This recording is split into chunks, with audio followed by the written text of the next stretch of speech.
Salutations, une petite vidéo cette fois-ci, on va pas parler de l'actualité, mais on va parler de l'actua littéraire. Moi je suis un gros fan de lecture, je lis beaucoup, j'ai redécouvert le goût de la lecture à l'âge de 26 ans, et depuis je cumule, j'essaye de vraiment lire dès que je peux. Voilà, dès que j'ai du temps libre, plutôt que d'aller sur le téléphone, ce qui est une difficulté hein, parce que je passe beaucoup trop de temps sur mon téléphone, j'essaye de lire, j'essaye d'apprendre de nouvelles choses et généralement sur cette chaîne-là ou la chaîne principale, je vous parle de livres plutôt politiques, plutôt philosophiques, économiques, tout ça. Là, on va parler de lecture pour l'été. Alors, je vous ai fait une petite sélection de livres que j'ai déjà lus, mais qui, je pense, pourraient vous plaire. Le premier, c'est un livre plutôt de divertissement dans une thématique de science-fiction, mi-science-fiction, mi-fantastique. Je vous le présente, ça s'appelle Aetrium, l'éveil de Thalia de Walter Wells. Alors, il faut savoir que Walter Wells, c'est un pseudonyme parce que l'auteur, je le connais en personne, c'est un ami de longue date, on a servi ensemble à l'armée. Il a écrit ce livre-là. Personnellement, c'est pas mes univers, je suis pas fan de tout ce qui est science-fiction, en tout cas pas encore. Mais je l'ai lu pour le découvrir. Et c'est une bonne histoire. C'est une bonne histoire. Alors moi j'ai surtout apprécié les passages de combat dignes de League of Legends en termes de couleurs et en termes d'action. Il y a un personnage que j'aime beaucoup qui est... alors il a mis les dessins en début, vous voyez, les dessins aussi en début de l'histoire qui ont été réalisés par Meryl. Meryl Hart, c'est aussi celui qui a fait la photo de profil de ma chaîne principale, et il a fait également la bannière de ma chaîne principale, Meryl.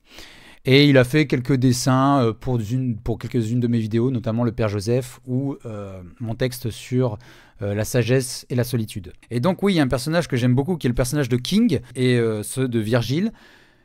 Ils sont également en dessin, mais je ne vais pas vous les dévoiler. Si vous voulez les découvrir, je vous invite à acheter le livre. Donc c'est une belle histoire sur un jeune homme avec sa sœur cyborg. L'histoire commence par un meurtre, le meurtre d'une famille, une arrestation arbitraire, une évasion, une enquête et un entraînement, et puis alors des péripéties assez impressionnantes. Je vous laisse découvrir ça à travers Aetrium, l'éveil de Thalia. C'est le premier tome d'une normalement trilogie à venir.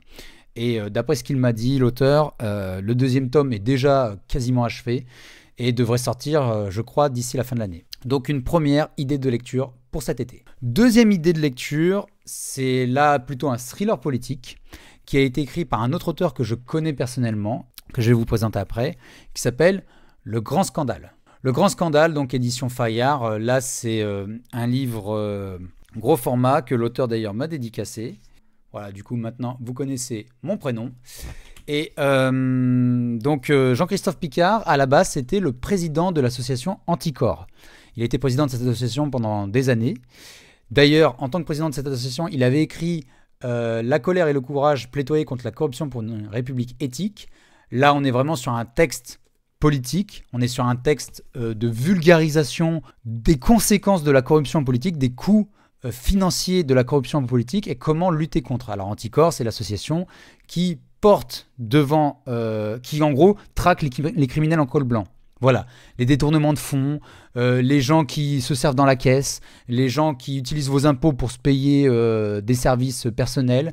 Voilà, tous ces gens-là qui font un mauvais usage de l'argent des contribuables, ils les traînent devant les tribunaux. Et ça fait du bien, et je pense qu'une république est saine que lorsqu'elle a des contre-pouvoirs importants et qu'elle traque les fraudes des criminels en col blanc.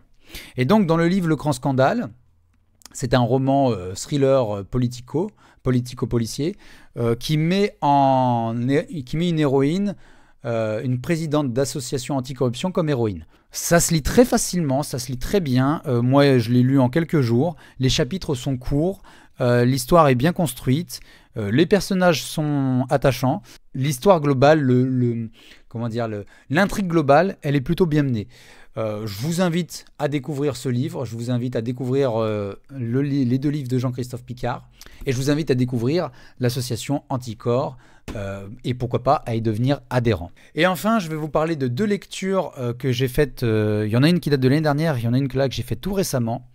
Tout récemment, je viens de finir Azincourt, Partant de pluie, de Jean Thollet. Je ne connaissais pas Jean Telet et franchement, c'est vraiment pas mal. J'avais fait un post sur la chaîne principale, on va essayer de le retrouver. Alors, idée de lecture, je ne connaissais pas le style de Jean Telet et j'avoue qu'il est appréciable à parcourir.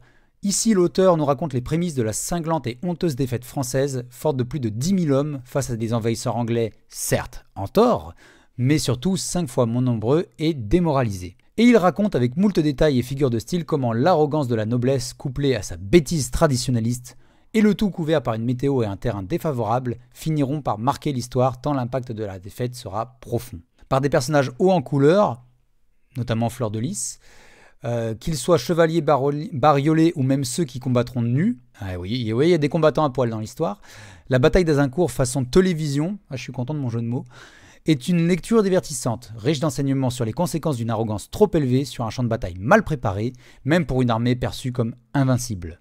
Une lecture idéale dans cette période estivale.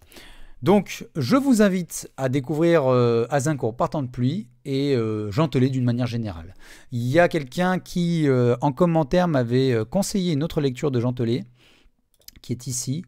Parti malheureusement trop tôt, un très bon écrivain, je me permets de vous recommander son excellent Mangez-le si vous voulez, roman adapté d'un sombre fait divers datant de 1870. C'est avec cette œuvre que j'ai découvert cet écrivain, et pas que. Donc voilà. Une autre idée de lecture, si jamais.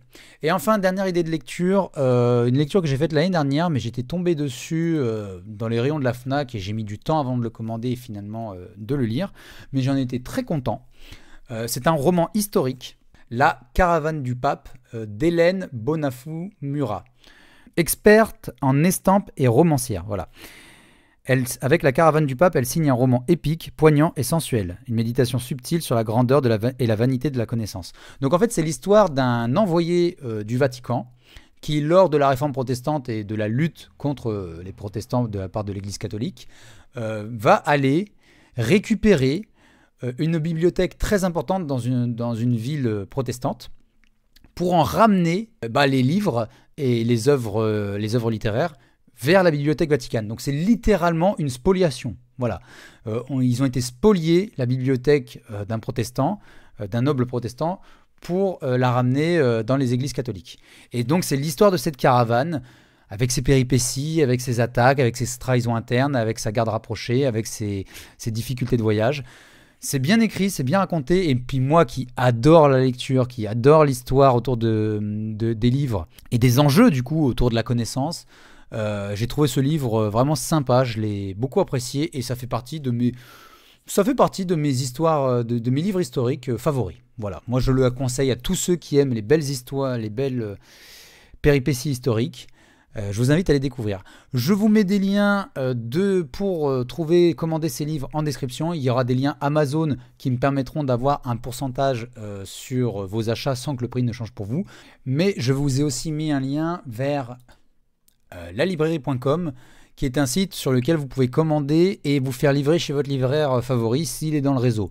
Donc là-dessus, je ne gagne rien moi personnellement, mais au moins ça vous permet de travailler avec les libraires près de chez vous. Une dernière chose, je tiens à vous remercier d'avoir visionné cette vidéo. Si jamais vous souhaitez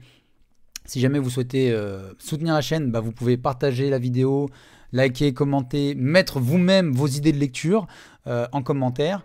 Et vous pouvez rejoindre la chaîne pour 99 centimes par mois. C'est un soutien fort apprécié. Je vous souhaite de très bonnes vacances d'été, de très bonnes lectures et je vous dis à bientôt. Salutations.